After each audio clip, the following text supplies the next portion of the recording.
Okay, so good day, sir. My name is Luis Gabriel S. Rosales, and I am the sole reporter and the sole programmer of this project titled the Midterm Ticket Booking System app. So first, I will go over the program flow before explaining the methods and the functions that the program utilizes in order to achieve the desired results as stated in the guidelines. So first, I will run the program. So as you can see, the program upon runtime is divided into two distinct main panels. The first panel serves as the menu panel that holds most of the information that the user should know with regards to the program. And the second panel is the theater simulation panel, which, as the title implies, simulates the theater or the layout of what the event will be. So upon runtime, let's say that the user would want to book a ticket for events 1 and 3. So upon checking the checkbox for the appropriate event, the corresponding theater simulation will then be presented to the user. So as we pressed event 1, the theater screen for event 1 will be showcased. Event 2, the theater screen for the event 2 will be showcased. And if we deselect or unselect these options, the theater simulations will also disappear. Upon Now, let's say with this situation that the user wants to buy tickets for event 1 and event 2. So right away, they cannot select any tickets as no tickets amount has been confirmed. They cannot select seats yet. So as indicated here, the inputs must only use valid whole numbers as inputs, such as 7, 11, or 23. No other units other than digits. And the inputs before booking tickets, the user must confirm ticket amount before picking seats or after clearing selections. So let's continue with the flow. Let's say that for event 1, I want to buy 2 tickets, and for event 3, I want to buy, let's say, it's an improper input. If I press confirm ticket, a pop-up will show up that's indicating that the input that I have input is invalid.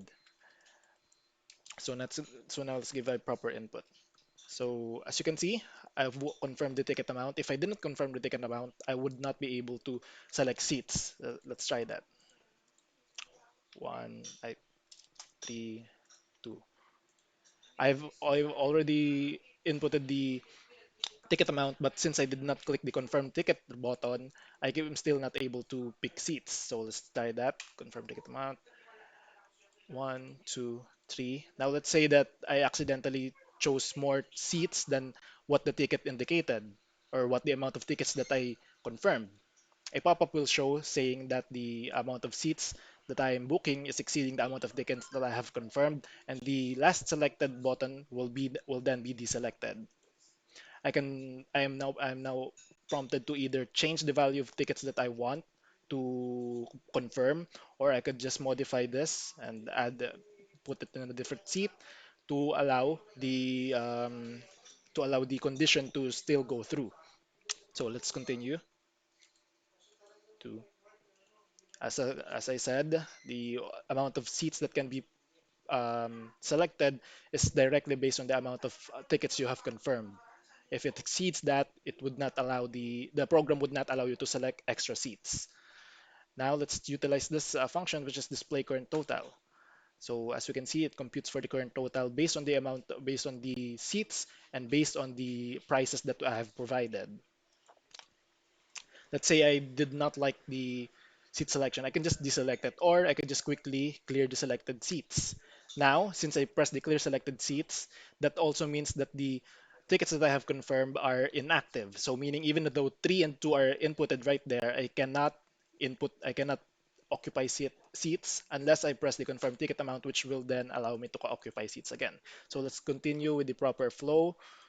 As we can see, once press the book ticket seats, a pop-up will show informing me of the total of the prices that I have accumulated based on the seats I took, and the places of the seats I took, and the number of seats that I took between those places. It is divided dependent on the event. And then my transactions log will be then updated to the previous transaction that I have committed. And if we want to buy more tickets, as we can see, the tickets that I bought before are now currently disabled, meaning that those seats are already taken, as stated in the legend, which means that red buttons are representing taken seats. So let's continue to we confirm again. As you can see, I cannot click the seats, but I can still continue to click other seats.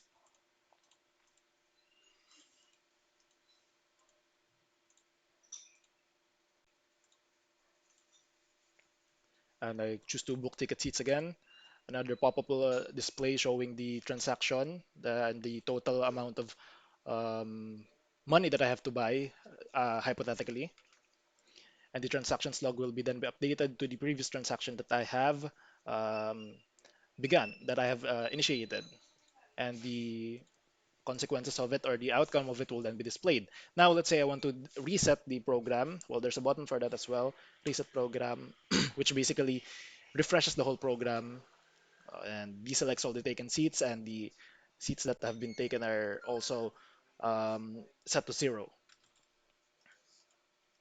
And let's see if the if a what would happen if a event is fully booked.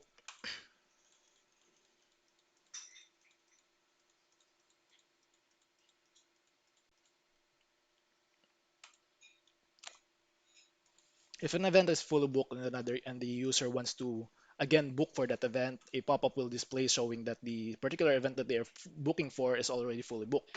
With and it already also deselects the checkbox, meaning that the user cannot display or cannot book tickets for that specific event. And that basically sums up the flow of the program when the user starts it. Now I want to go over the key principles or the key functions present within my program that describes how it works. So I will go over this slightly quickly. These are the private components and the private variables that are utilized for the functions used within the program.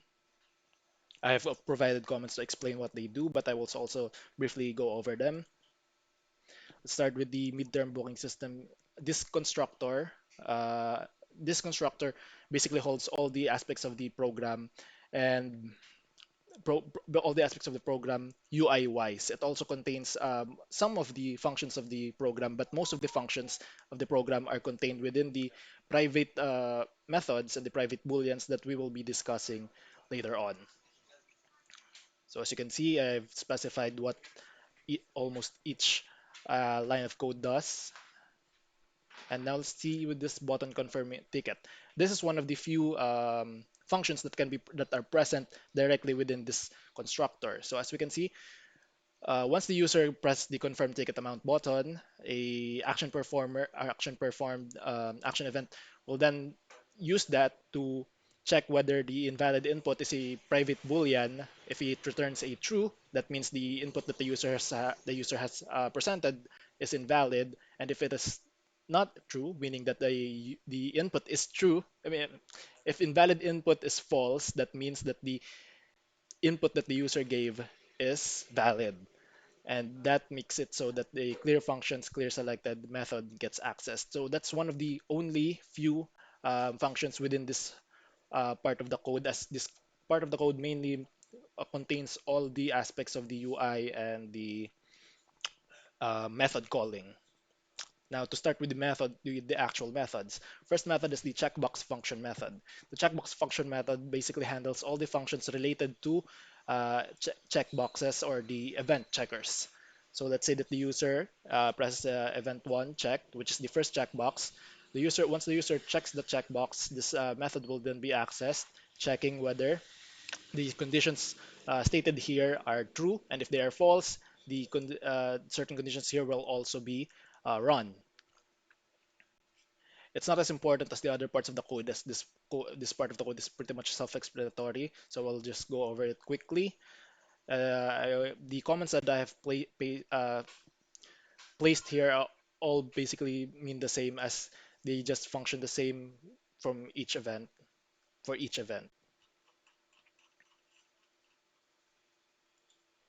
Up next is the invalid input boolean. Now, the invalid input boolean checks each um, input for every event whether they are invalid. The first test that they go through is whether the input contains any value that is any value other than a digit. If the input contains a value that is not a digit, it will turn true, meaning that the input is invalid, and the user will be prompted to change their input. Once all the inputs that the user gave passes all these tests, the user will then be able to um, properly confirm the amount of tickets that they have set.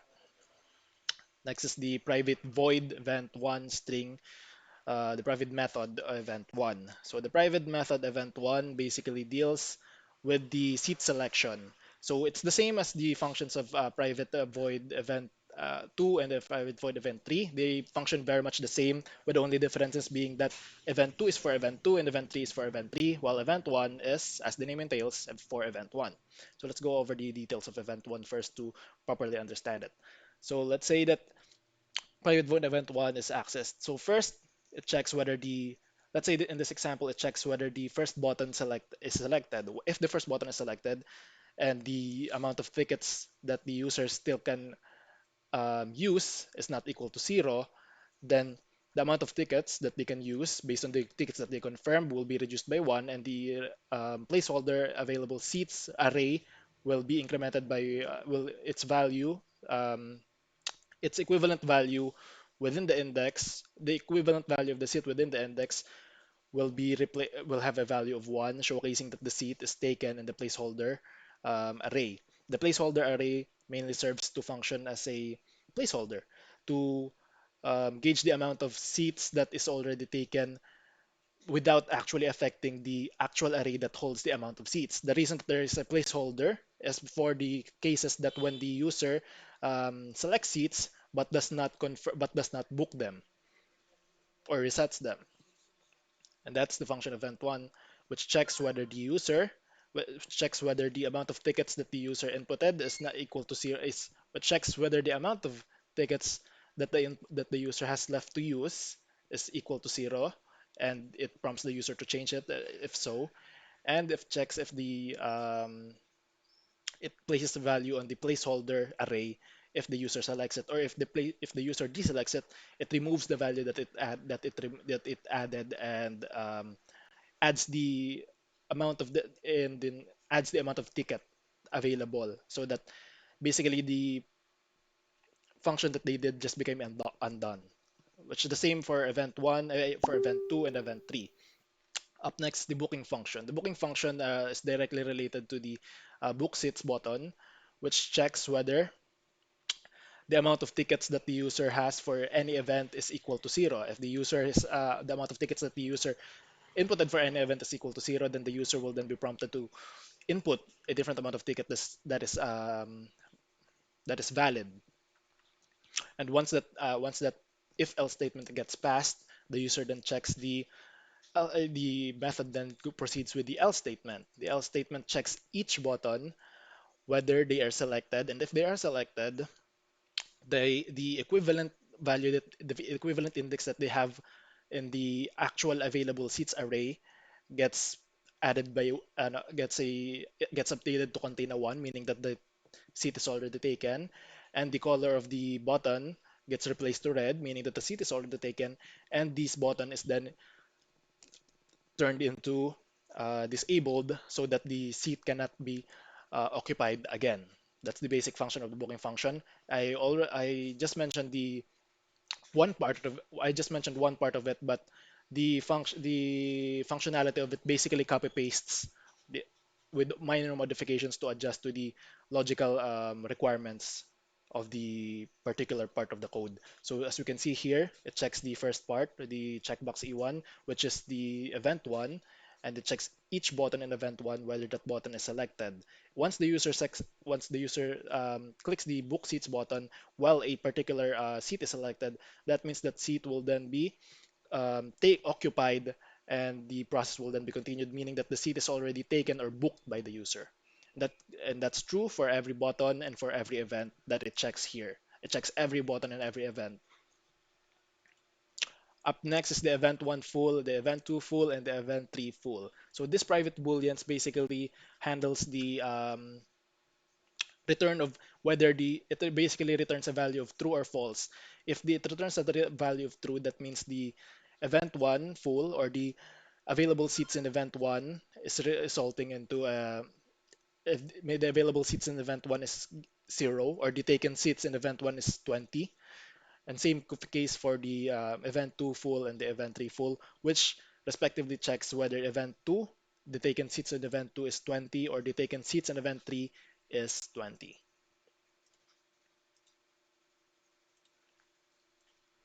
Up next, this transaction function. So the transaction function basically deals with the two functions that relates to J option panes and to the JTEX area for transaction log. So first and foremost, a couple of integers and a couple of strings are initialized to default values or to hold no values, as they will be updated within this part of the method to see how much total to see the total money, or that the user has the total price that the user has to pay for a particular event, and the number of seats that the user selected for each row in each event, and the strings that hold the proper messages that the user will then be that will then be displayed to the user once the user finally books the tickets. So as you can see, it updates every value, checking whether they are whether they are fit. If the first button and the first event is selected, meaning that the row one and the first seat in the row one is selected, the total will then be added by the equal amount or the equal price that it has, which is 300, and the row 1 E1, or the counter for the amount of seats taken within the particular row in the particular event, will then be incremented. And that's true for the other events, for the other seats and the other events as well. Passing through all this, let's see. Okay, so once all those events are done, it checks whether the row one, the number of seats taken in row one is equivalent to 0. If the number of seats in row one or row two or any row are greater than 0, if the number of seats occupied within a particular row is greater than 0, then the following string will then be updated to contain the specific message that states how many seats were taken in that particular row for that particular event. Now here comes the actual functions of the method. If the string operation for the method results into display current total, meaning that the user pressed the display current total button, it will then display J option pane showing the user the amount or the total amount of um, price that they have to pay for the amount of seats that they have selected currently, without finalizing or booking the system the ticket seats itself. It just shows us the possible or the future total or the current total that I will have should I book the amount of tickets that I have selected. Next is the book ticket seats. The book ticket seats is the final operator for this method, which book ticket seats is directly related to the button which is as named book ticket seats. When the book ticket seats button is selected, the user will then first check if the total amount of price gathered from every every event is equal to 0. If it's equal to 0, that means there are no seats booked for every event. And if that's the case, then the proper option pane dialog will sh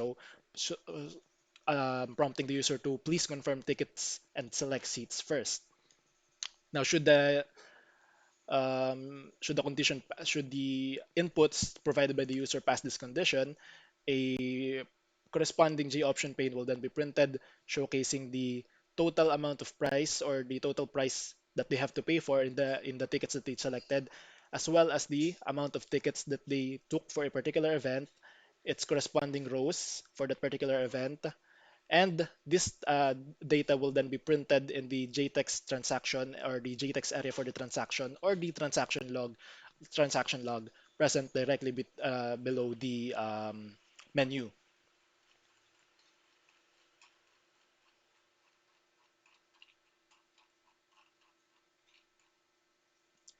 Now, with the last part of the methods present for this program is the clear functions. The clear functions, as stated, facilitates the functions for clearing the info or the values presented within the program. The clear selected